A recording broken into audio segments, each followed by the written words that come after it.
نحمده ونصلي على رسوله الكريم أما بعد فأعوذ بالله من الشیطان الرجیم بسم اللہ الرحمن الرحیم.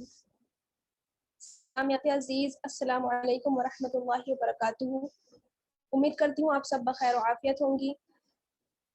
جیسا کہ آپ سب کو معلوم ہے کہ چند ہی گھنٹوں بعد رمضان المبارک کا پاکیزہ مہینہ ہم سب کے درمیان آنے والا ہے اور ہم جلد ہی اس رمضان المبارک کے مہینے میں داخل ہونے والے ہیں.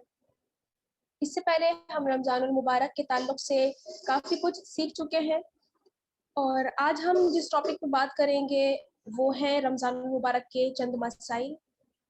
جتنا بھی ہم اپنے ٹائم کے اکارڈنگ کور کر سکیں گے انشاءاللہ میں کوشش کروں گی کہ کم وقت میں آپ کو جو ضروری باتیں ہیں، جو ضروری مسائل ہیں، وہ رمضان کے تعلق سے، روزوں کے تعلق سے، سحری اور افطار کے تعلق سے، اور اس کے علاوہ خصوصی طور پر لڑکیوں کے جو مسائل اور جو ایک خاص پیریڈ لڑکیوں کے تعلق سے، عورتوں کے تعلق سے، تو اس پر ہم انشاءاللہ بات کریں گے کہ ہم کس طرح سے ان کو اچھے طریقے سے کور کر سکتے ہیں. تو سب سے پہلے ہم یہ دیکھتے ہیں کہ رمضان المبارک کا جب مہینہ آنے والا ہوتا ہے تب سب سے پہلے جو شروعات ہوتی ہے کہاں سے ہوتی ہے؟ چاند دیکھنے سے. چاند دیکھنا یہ آپ صلی اللہ علیہ وسلم کی سنت ہے، طریقہ ہے. اور جب رمضان المبارک کا مہینہ آئے یا کوئی بھی مہینہ جب شروع ہونے والا ہو تو آپ صلی اللہ علیہ وسلم ایک دعا پڑھا کرتے تھے چاند کو دیکھ کر. اور یہ صرف رمضان المبارک کے لیے ہی خاص نہیں ہے بلکہ جو بھی مہینہ شروع ہو چاند کے حساب سے تو چاند کو دیکھ کر ہمیں اس دعا کو پڑھنے کا اہتمام کرنا چاہیے. اگر آپ لوگوں کو یہ دعا یاد نہیں ہے تو یاد کر لیں اور ورنہ دیکھ کر پڑھ لیں. آج کل تو موبائل کی سہولت ہے تو آرام سے ہم اس دعا کا بہت اچھے طریقے سے اہتمام کریں، چاند کو دیکھیں. اور یہاں میں دعا پڑھ کر آپ لوگوں کو سنا رہی ہوں جیسا کہ آپ اسکرین پر بھی دیکھ پا رہے ہیں. تو یہ دعا ہے اللہم اہلہ علینا بالیمن والایمان والسلامۃ والاسلام ربی وربک اللہ. اے اللہ تو اس چاند کو امان، یعنی جس چاند میں ہم داخل ہونے والے ہیں، جس مبارک مہینے میں ہم داخل ہونے والے ہیں، تو اللہ تعالیٰ سے ہم دعا کرتے ہیں کہ اللہ تو اس چاند کو امن، ایمان، سلامتی، اسلام کے ساتھ ہم پر طلوع فرما.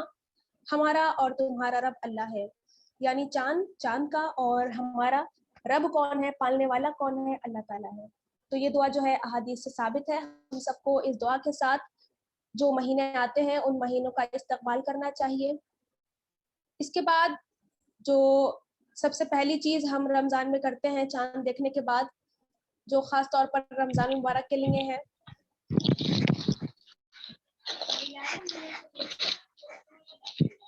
مائک آف رکھیے آپ لوگ اپنا. تو مسئلہ ایک آتا ہے تراویح کا. اکثر لوگ یہ سوال کرتے ہیں کہ تراویح 8 پڑھیں یا پھر 12 پڑھیں یا پھر 20 تراویح پڑھیں. تو اس طرح سے جو ہے کئی مسائل سامنے آتے ہیں. سب سے پہلے ہم یہ دیکھ لیتے ہیں کہ تراویح جو ہے اس میں بھی اختلاف ہے، اختلافات کافی بڑھ چکے ہیں اس میں. لہٰذا اختلافات سے بچتے ہوئے ہمیں اعتدال کی راہ اپنانی چاہیے. یعنی قرآن کریم جو ہے ہمیں اعتدال کا حکم دیتا ہے، درمیانی راہ، کہ جہاں ہمیں کیا ہو اختلاف میں پڑ جائیں ہم اس کو کیا کریں، اختلاف کے مسئلے کو اللہ اور اس کے رسول کی طرف لوٹا دیں. ہم یہ دیکھیں گے کہ اللہ کا حکم کیا ہے اس کے کلام میں، اس کے رسول صلی اللہ علیہ وسلم کا طریقہ کیا ہے. اگر کوئی بات ہمیں اس میں نہ ملے پھر ہم صحابہ اکرام کی طرف آتے ہیں، ان کا طرز عمل دیکھتے ہیں، ان کا طریقہ دیکھتے ہیں. اس کے علاوہ پھر تابعین، تبع تابعین کی طرف ہم دیکھتے ہیں. تو جو بات آتی ہے جب رمضان المبارک کی کہ تراویح جو ہے 8 پڑھی جائیں یا پھر 20 پڑھی جائیں، تو دیکھیے اس میں اختلاف ہے. ہمیں کسی بھی نتیجے پر پہنچنے سے پہلے مسائل کو جان لینا چاہیے. کسی کو ہم یہ نہ کہیں کہ اگر آپ 20 پڑھتے ہیں تو آپ غلط ہیں، اگر آپ 8 پڑھتے ہیں تو آپ غلط ہیں. ایسا ہم ہرگز نہ کریں. جہاں تک تراویح کی بات ہے تو ایسا کہا جاتا ہے کہ حضرت عمر رضی اللہ تعالیٰ عنہ جو ہیں انہوں نے یہ سلسلہ شروع کیا تھا کہ 20 تراویح جو ہیں پڑھا دی جائیں. تو اس میں ایک اختلاف یہ ہے کہ آپ صلی اللہ علیہ وسلم نے تراویح جو ہیں پڑھائیں. آپ لوگوں کو میری آواز کلیئر آ رہی ہے؟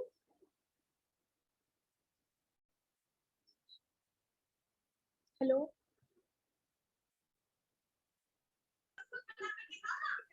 جی میم کلیئر. ٹھیک ہے الحمدللہ. تو یہاں ہم یہ بات کرتے ہیں کہ جو حنفی مسلک کے ہیں، حنفی مسلک کو ماننے والے ہیں، تو وہ اس بات کو قرار کرتے ہیں کہ حضرت عمر رضی اللہ تعالی عنہ جو ہیں دوسرے خلیفہ. اچھا آواز تھوڑا سا بریک ہو رہی ہے، ہو سکتا ہے نیٹ ورک کی کچھ پرابلم ہو.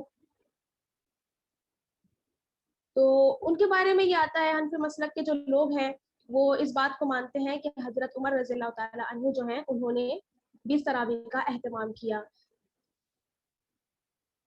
اور اہل حدیث کے جو مسلک ہیں، اہل حدیث والے، تو ان کا یہ ماننا ہے کہ آپ صلی اللہ علیہ وسلم نے رمضان المبارک میں اور رمضان المبارک کے علاوہ 12 رکعتوں سے زیادہ نماز نہیں پڑھی. بہرحال ہمیں اختلاف سے بچتے ہوئے مسائل کو جان لینا چاہیے اور پھر ہم یہ طے کریں کہ ہمیں کس کی بات زیادہ قوی لگ رہی ہے. فی الحال ہم اس ٹاپک میں زیادہ ڈیٹیل کے ساتھ نہیں جائیں گے. اگر آپ میں سے کوئی شخص اس ٹاپک کے بارے میں گہرائی سے جاننا چاہتا ہوں تو آپ پرسنلی میسج کریے گا، میں اس کو انشاءاللہ ڈیٹیل بھیجوں گی. یہاں یہ بات بہت لمبی ہو جائے گی. بس مختصر سے طور پر میں نے آپ کو یہ بتایا کہ ہم ایک دوسرے کو غلط نہ کہیں، ایک دوسرے کی مسجدوں میں جانا بند نہ کریں، بلکہ ہمارا جو مسلمانوں میں آپس میں کیا ہے اتحاد اور اتفاق ہونا چاہیے. اور کہیں اگر کوئی مسئلہ اٹک جائے، ایسا اختلافی مسئلہ، تو قرآن و سنت کی روشنی میں ہمیں دیکھنا چاہیے کہ کیا بات صحیح ہے اور کس کی بات ہمیں زیادہ قوی لگ رہی ہے، تو ہمیں اس کو فالو کر لینا چاہیے قرآن و حدیث کی روشنی میں، صحابہ اکرام کے طریقے کے مطابق. تو آپ میں سے جس کو جو لوگ سرچ کرنا چاہتے ہو وہ مجھ سے کانٹیکٹ کریے گا. اس کے علاوہ جو رمضان المبارک میں تیسرا کام آتا ہے وہ ہے تراویح.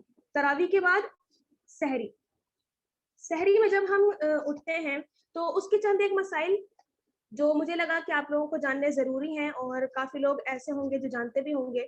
تو بہرحال سحری سے متعلق جو آپ صلی اللہ علیہ وسلم کے بارے میں جو حدیث ہمیں ملتی ہے سحری سے متعلق، تو آپ صلی اللہ علیہ وسلم نے فرمایا، مفہوم آپ کے سامنے بتا رہی ہوں، کہ میری امت جو ہے اس وقت تک بھلائی پر رہے گی، خیر پر رہے گی، جب تک سحری میں تاخیر یعنی دیر کرتی رہے گی اور افطار میں جلدی کرتی رہے گی. تو ایسا نہ ہو کہ ہم لوگ کیا کریں، سحری جو ہے بہت جلدی کر لیں اور نیند کی وجہ سے جلدی سو جائیں، یعنی ہم جلدی سے سحری کھا کر 12 ساڑھے 12 بجے آرام سے سو جائیں اور صبح کو پھر نماز کے لیے اٹھیں. تو ایسا نہیں کرنا ہے. سحری میں آپ صلی اللہ علیہ وسلم کی یہ تاکید ہے کہ سحری میں کیا کی جائے، دیر کی جائے. اس وقت پر کیا ہوتا تھا، آپ صلی اللہ علیہ وسلم کا جو اہتمام رہتا تھا رمضان المبارک میں، آپ صلی اللہ علیہ وسلم پوری رات جگا کرتے تھے رمضان المبارک میں، اور سحری کے وقت تک آپ صلی اللہ علیہ وسلم عبادات میں مشغول رہتے تھے. تو اس وقت پر سحری میں اٹھانے کے لیے لوگوں کو ایک الارم کا جو کام ہوتا تھا، اس ٹائم پر اذان کے ذریعے لوگ جو ہیں سحری کے لیے اٹھایا کرتے تھے. حضرت بلال رضی اللہ تعالیٰ عنہ کے بارے میں آتا ہے کہ آپ صلی اللہ علیہ وسلم ان سے جو اذان دلوایا کرتے تھے، تو وہ جو اذان دیتے تھے سحری کے لیے اٹھانے کے لیے دیتے تھے، یعنی ایک الارم کے طور پر، کہ جب حضرت بلال رضی اللہ تعالیٰ عنہ اذان دے تب سمجھ لینا کہ کیا ہے، یہ سحری کے لیے اٹھنے کا وقت ہے، یعنی اٹھ جاؤ اور سحری کر لو. اس کے علاوہ جب حضرت عبداللہ ابن ام مکتوم اذان دیا کرتے تھے تو وہ اس بات کی علامت ہوتی تھی کہ اب ختم ہو چکا ہے اور اب کھانا پینا چھوڑ دیا جائے. آج کے دور میں ہم یہ دیکھتے ہیں اپنے معاشرے میں کہ یہ اہتمام جو ہے تقریباً ختم ہو چکا ہے سحری کے لیے اذان دینے کا یا اٹھانے کا. تو اب یہ مسئلہ پیش آتا ہے کہ ہم کیا اذان تک کھاتے پیتے رہیں، یا پھر جو ہمارے یہاں الارم بجتے ہیں اور اعلان ہوتا ہے